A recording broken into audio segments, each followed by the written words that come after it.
Halo kakak, dalam kesempatan kali ini bersama saya dalam kuliah Game Application Development dengan tema hari ini adalah gamifikasi.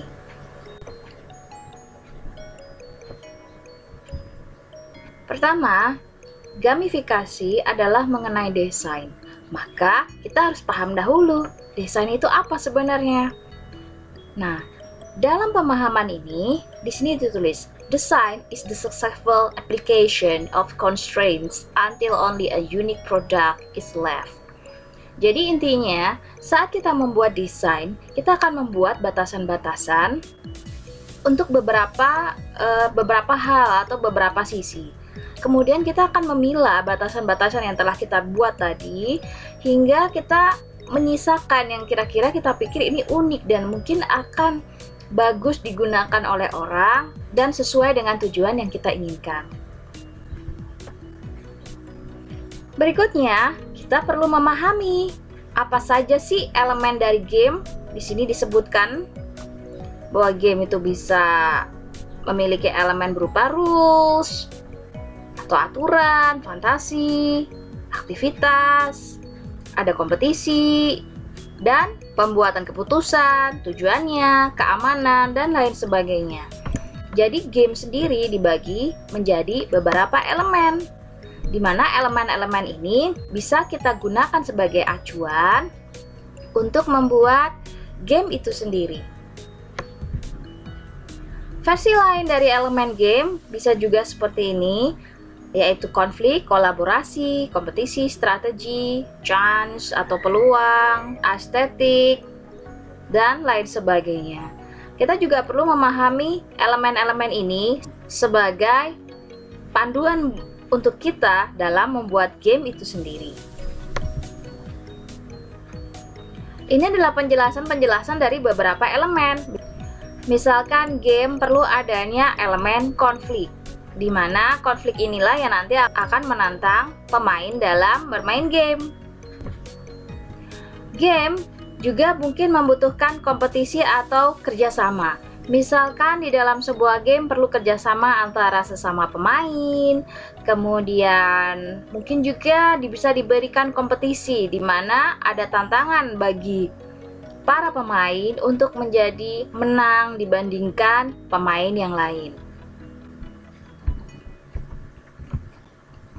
Kemudian pemilihan antara strategi dan chance. Jadi kalau strategi itu kontrolnya diberikan kepada pemain. Pemain bisa mengatur strategi dia. Sedangkan chance lebih banyak ke peluang yang diberikan game kepada pemain. Ini kita perlu untuk mempertimbangkan apakah kita akan menggunakan strategi atau chance atau kedua-duanya. Kemudian kita perlu memahami bagaimana mendesain elemen-elemen game. Nah, di sini ada beberapa pembagian game-based technology seperti kontrol AI, 3D, engine-nya seperti apa yang difokuskan terhadap teknologi yang ada sekarang. Kemudian ada game-based practice, ada serious game yang nanti akan dijelaskan apakah itu serious game. Kemudian ada game based design, yaitu gamifikasi itu sendiri. Untuk memahami lebih lanjut, kita melihat ke slide selanjutnya. Gamifikasi sendiri sebenarnya sudah cukup lama diperkenalkan. Untuk memahaminya, kita dapat mencoba memahami bagaimana market game itu sendiri. Di sini untuk tahun 2012 saja perkembangannya sudah seperti ini. Nah, di sini diberikan pemahaman bahwa gamifikasi is the use of game elements and game thinking in non-game environments to increase target behavior and engagement. Jadi gamifikasi sendiri sebenarnya bukan sebuah game, namun menggunakan satu atau lebih elemen dari game ditambahkan pada lingkungan yang bukan game.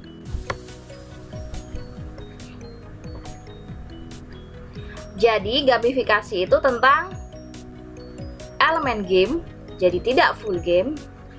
Bagaimana cara berpikir game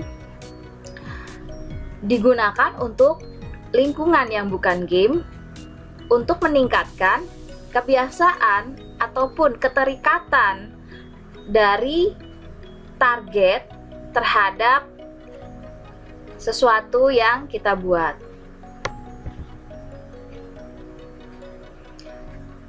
Di sini di state kembali bahwa gamifikasi itu tentang menggunakan elemen dari game, jadi bukan full game. Nah, di sini diagram pembedaan supaya lebih jelas apa itu gamifikasi. Sehingga di sini dijelaskan jika elemen dipakai semua, maka di situ bisa jadi akan dipakai di serious game dan toys. Di mana serious game itu lebih besar ke arah gaming, sedangkan toys lebih besar ke arah playing.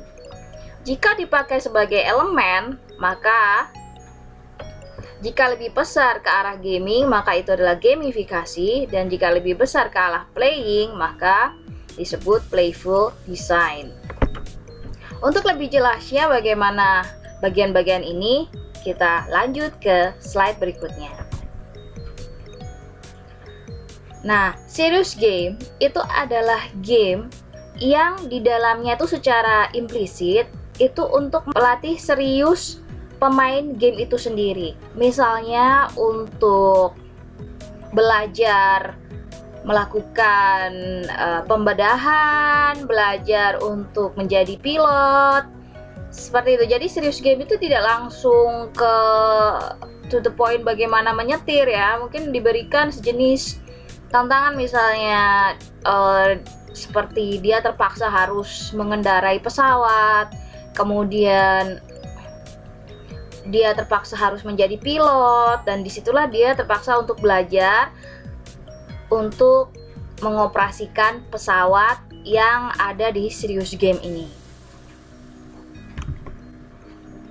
Nah, sedangkan apa itu toys? Toys kan fokus pada bagaimana playing ya. Biasanya toys ini adalah sesuatu yang nyata, bukan dalam bentuk software. Jadi toys tadi lebih fokus ke playing, namun menggunakan semua elemen dari game itu sendiri. Jadi full game ya, full game tapi fokus pada playing. Sehingga di sini juga perlu ada tantangan, perlu ada fun seperti itu, perlu ada tema seperti itu, dan lain sebagainya. Sedangkan playful design pada diagram tadi, kita melihat bahwa dia menggunakan sebagian dari elemen game dan fokus pada playing. Nah, kita bisa lihat di gambar ini, mungkin pernah ada yang melihat videonya ketika menaiki tangga. Nah, ketika menaiki tangga, agar orang yang menaiki tangga ini semangat, maka dia biasa sedikit loncat-loncat dengan bermain not pada piano ini. Jadi ketika orang melangkah pada tangga ini, itu nanti ada bunyi notnya seperti itu. Jadi dari video yang saya pernah lihat, itu orang jadi lebih happy. Nah, itulah playful design. Di sini disebutkan apakah bedanya gamifikasi dengan playful design. Jadi kalau gamifikasi itu punya tujuan ya, targetnya seperti apa. Sedangkan kalau playful design itu ya hanya ingin membuat orang untuk bermain dan bahagia gitu. Jadi tidak ada target implisit di dalamnya. Intinya seperti itu. Nah, contoh gamifikasi misalnya seperti di Foursquare, dimana kalau orang lebih banyak memberikan review kepada sebuah tempat, maka dia akan mendapatkan seperti peringkat atau nilai untuk dirinya sendiri. Jadi di sini kalau dia sering memberikan review, maka nilai dia akan tinggi sebagai pereview di Foursquare. sehingga user akan termotivasi untuk terus menggunakan Foursquare karena dia akan mendapatkan tambahan peringkat. Kemudian contoh dari gamifikasi berikutnya adalah di LinkedIn, di mana LinkedIn ini punya misi ya, bahwa dia harus bisa tepat target untuk iklan yang ada di LinkedIn. Maka dia dengan cara bagaimana supaya user itu mengisi profil lengkap-lengkapnya, sehingga LinkedIn memiliki data user mana yang akan dibidik dari setiap iklan yang ada di LinkedIn.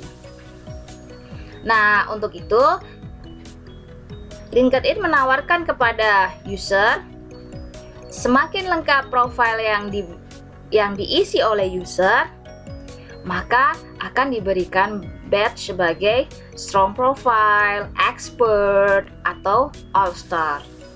Seperti yang kita tahu bahwa psikologi manusia itu senang untuk dihargai, maka ini sejenis reward dari apa yang kita lakukan. Padahal sebenarnya tujuan dari LinkedIn adalah untuk mendapatkan user yang sesuai advertisement atau iklan yang masuk di LinkedIn. Berikutnya ada di Amazon atau Tokopedia atau Bukalapak, di mana ada level untuk pembeli dan penjual, di mana di situ juga kadang ada ulasan, ada bintang. Nah, ini juga sejenis gamifikasi ya, sejenis penghargaan, reward juga, sehingga orang semangat untuk memberikan review, untuk menambah peringkat dia, untuk menambah sejenis kredibilitas dia di dalam aplikasi ini. Padahal sebenarnya tujuan dari marketplace ini adalah agar mengajak pembeli itu bisa melihat kira-kira ulasan mana yang baik, yang banyak. Maka itu akan membuat bagian dari bagaimana mereka memutuskan untuk membeli di tempat itu atau tidak.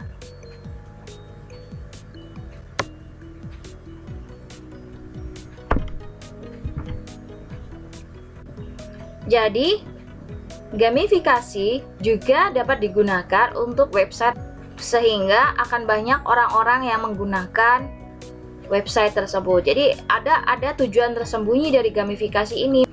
Misalnya seperti yang tadi telah dibahas, misalnya profile completion untuk data, terus improve review quantity, kemudian increase usage frequency, karena kalau memberikan ulasan atau memberikan badge itu dia akan mendapatkan nilai sebagai user yang lebih baik. Apa yang bisa dilakukan gamifikasi? Bisa dilakukan untuk promosi, bisa untuk produktivitas pegawai, atau pengubahan kebiasaan. Seperti yang kalau kita lihat di aplikasi perjalanan sepeda ya, itu kan kalau semakin jauh petanya ditunjukkan gitu kan, semakin jauh itu dapat bintang seperti itu. Jadi orang jadi semangat untuk bersepeda lebih jauh, bisa untuk loyalty. Jadi orang lebih merasa senang menggunakan aplikasi itu, kemudian terus menggunakan aplikasi itu. Atau edukasi seperti CSPC contohnya. Di CSPC juga ada peringkat, ada tantangan untuk mengerjakan soal lebih lagi, ataupun bermain strategi soal mana yang akan dikerjakan terlebih dahulu. Nah, ini secara umum desain gamifikasi menggunakan framework adalah seperti ini. Namun sebenarnya ada banyak framework yang bisa dipakai. Namun secara umum adalah seperti ini. Jadi pertama adalah tujuannya tentu saja. Kemudian kebiasaan yang ingin ditargetkan, mau seperti apa dan akan menjadi seperti apa, kemudian mendeskripsikan playernya atau tujuan usernya, kemudian tantangannya atau bagaimana membuat agar orang-orang tetap menggunakan aplikasi yang kita buat. Kemudian jangan lupa ada fun di situ.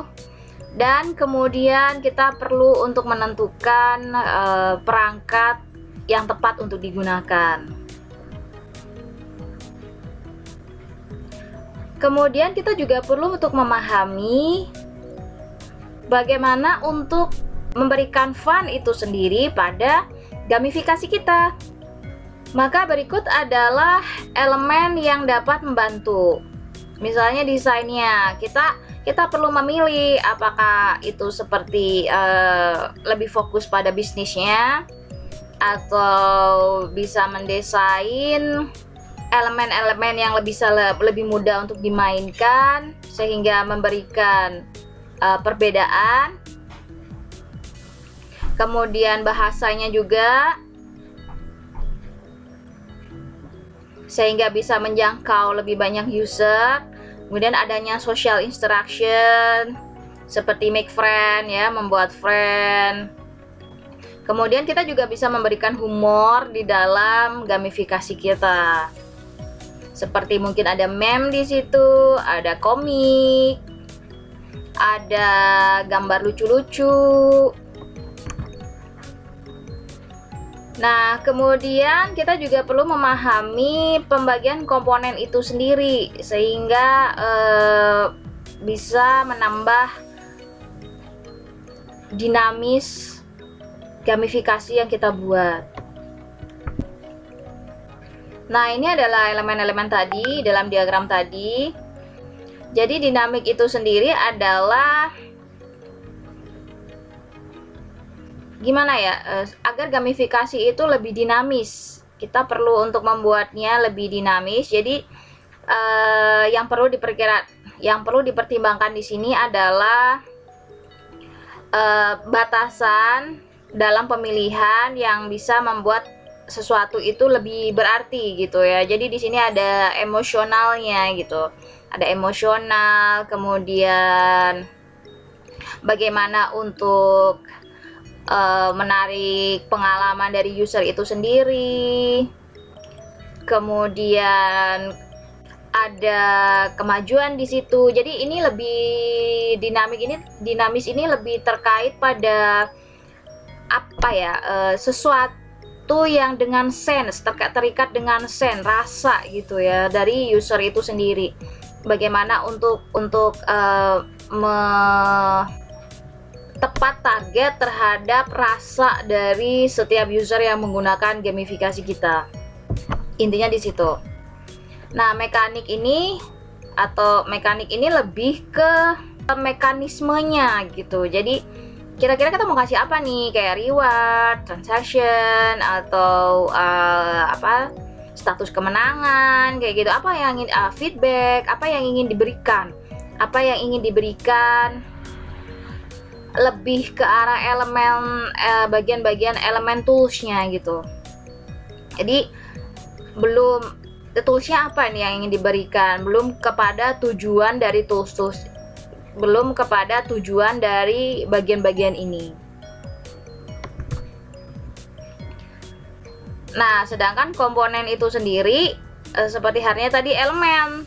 Kalau achievement kita mau seperti apa nih prosesnya, avatar. Jadi lebih ke yang terlihat oleh user. Jadi sebenarnya dengan gamifikasi ini user tidak sadar bahwa kita punya goal di bagian dinamis tadi mengenai rasa yang mereka rasakan. Dan tapi mereka senang gitu, mereka memiliki ketertarikan tuh terus menggunakan aplikasi kita sesuai dengan tujuan kita.